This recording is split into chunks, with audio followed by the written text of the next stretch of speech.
मित्रांनो, डिग्रजच्या कृष्णाकाठी आज जो भाग आहे तो दीप अमावस्येचा भाग आहे।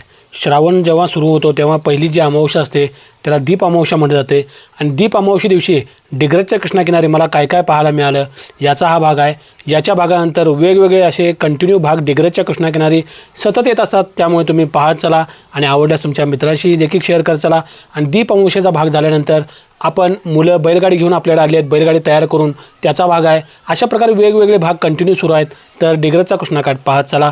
आणि दीप अमावस्येला काय काय झालं आमच्या घरी किंवा अमावस्येच्या दिवशी काय काय घडलं दीप अमावस्येला ते या भागात पहा, चला।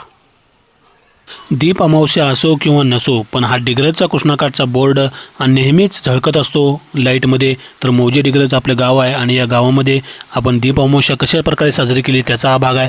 आता घरामध्ये दीप अमावस्याला काय काय घडलं याचा हा भाग पहा। तर घरामध्ये दीप अमावस्येची तयारी सुरू आहे आणि जे समोर मोठ्या समया दिसतात या मात्र लाईटीच्या आहेत, पण त्याच्या समोर जे कणकेचे गोळे दिसतात ते मात्र आपण केले आहेत दीप अमावस्येचे, ओरिजिनल आहे ते। आणि या ठिकाणी बघा, तुम्हाला कपाटामध्ये मी दिसेल।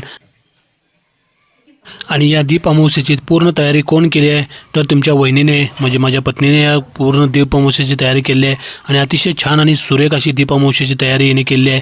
आणि तुमच्या वहिनीचं नाव स्वाती असं आहे आणि स्वातीने पूर्ण श्रद्धेने आणि भक्तिभावाने तयार केले। इकडे आपला मुलगा अवनीश बसला अभ्यास करत, या ठिकाणी हॉलमध्ये तुम्हाला दिसेल।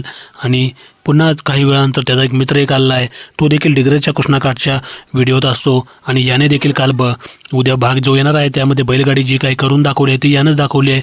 आणि या ठिकाणी बघा पूजा चालू आहे दीप अमावस्येची, तर या ठिकाणी तुम्हाला मी जवळून दाखवतो की काय काय कशा प्रकारे आरास केले आहे। या ठिकाणी तुम्हाला दिसेल की कणकेचे दिवे तर आहेतच, शिवाय फुलं आणि दिवे आणि या ठिकाणी तुम्हाला दिसेल समया, या समया ज्या आहेत त्या लाईटच्या आहेत। आणि त्याच्यानंतर काही वेळाने मी देखील पूजेला बसलेलो आहे आणि आमच्या आईने ओवाळले आहे मला, भावाला, शिवाय अवनीशला। अशा प्रकारे हा भाग आहे आणि कणकेचे दिवे या ठिकाणी एक एक करून लावले जात आहेत आणि टोटल 7 कणकेचे दिवे लावले जात आहेत डिग्रजच्या कृष्णाकिनारी।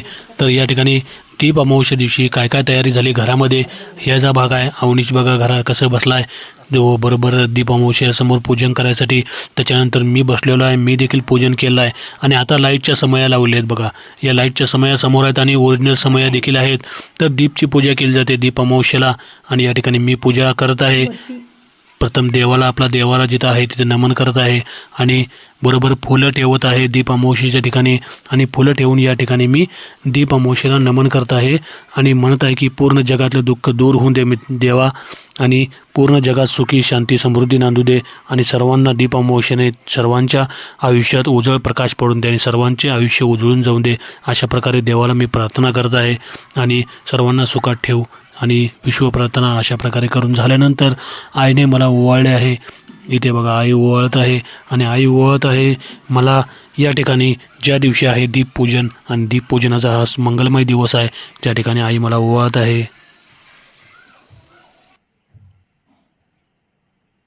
मला ओवाळून झाल्यानंतर आईने लगेच पुन्हा भावाला देखील ओवाळा घेतला आहे, तर भावाला देखील दीपपूजना दिवशी ओवाळलं आहे आणि त्याला देखील आईने आशीर्वाद दिले आहेत। आईने दोघांना देखील आशीर्वाद दिलेले आहेत।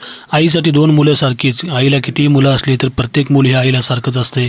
तर आईने लगेच पूजा केली आहे आणि पूर्णपणे दिव्याचे आरास केले आहे।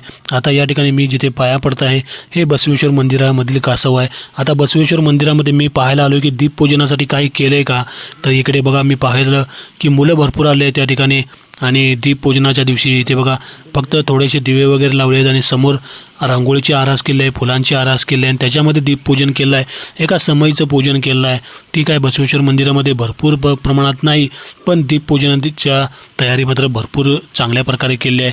आणि या ठिकाणी कोणतरी कणकेचा दिवा ठेवला आहे, बसवेश्वर मंदिराला वाहिलेला आहे। या ठिकाणी दीपपूजनाचा तर असा आहे मित्रांनो की या ठिकाणी हे जे दिवा आहे या ठिकाणी कोपऱ्यात जे केसरी तुम्हाला दिसेल यामध्ये ओम नमः शिवाय लिहिले, ह्याच्यामध्ये जो दिवा आहे हा दिवा वर्षभर तेवत ठेवलेला असतो।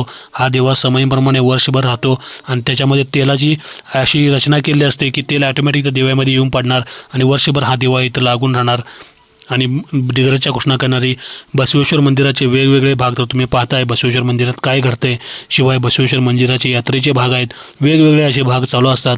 या ठिकाणी मित्र शिवाय अवनीश यांच्यासोबतसुद्धा आपण इथे सेल्फी घेतलेला आहे. आणि सेल्फी घेऊन झाल्यानंतर बसवेश्वर मंदिराचा व्हिडिओ करून झाल्यानंतर मुलं इथं साखर खाण्यासाठी जास्त उत्सुक होती आणि मुलांनी साखर देखील घेतलेली आहे. आता दीपपूजना दिवशी बसवेश्वर मंदिरामध्ये मी पाहिलं की कशा प्रकारे दीपपूजन झालं. तर ज्या ठिकाणी बसवेश्वर मंदिरामध्ये जास्त दिवे इथे लावले जातात तो दिवस असतो सोमवती अमावस्येचा. तर या ठिकाणी सोमवती अमावस्या दिवशी असते किंवा दुसरा एक दीप प्रज्वलन करण्याचा एक सण असतो त्या दिवशी लावले जाते. आज काय एवढे जास्त दिवे नाही आहेत, आज थोडे दिवे लावले आहेत, पण जे आहे ते मनाने आणि भक्तिभावाने श्रद्धेने लावलेले आहेत. तर या ठिकाणी तुम्हाला गाभाऱ्यात दिसेल की आतमध्ये तर दीपपूजन व्यवस्थित केलेलं आहे. आणि या ठिकाणी आता डिग्रजच्या कृष्णाकिनारी मी, छोटा मित्र आणि आमचा मुलगा अवनीश या ठिकाणी बघा पूर्ण गाभारा तुम्हाला मी दाखवत आहे फिरवून. पूर्ण गाभाऱ्याचा तुम्हाला नजारा दाखवत आहे. या ठिकाणी एक व्यक्ती देखील मंदिरात आलेले आहेत.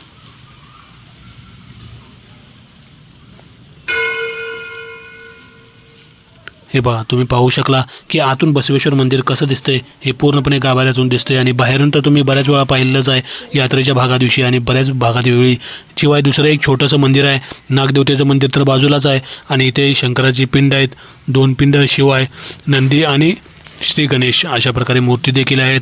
आणि हे पाहून झाल्यानंतर तर आपण डिग्रजच्या कृष्णाकिनारी मंदिरातून घरी जाणार आहे आणि हा भाग मित्रांनो इथेच एंड करणार आहे. या ठिकाणी पुजारी देखील आले आहेत बघा मंदिरामध्ये. आणि या ठिकाणी आपण उद्या भेटू एका वेगळ्याच भागात.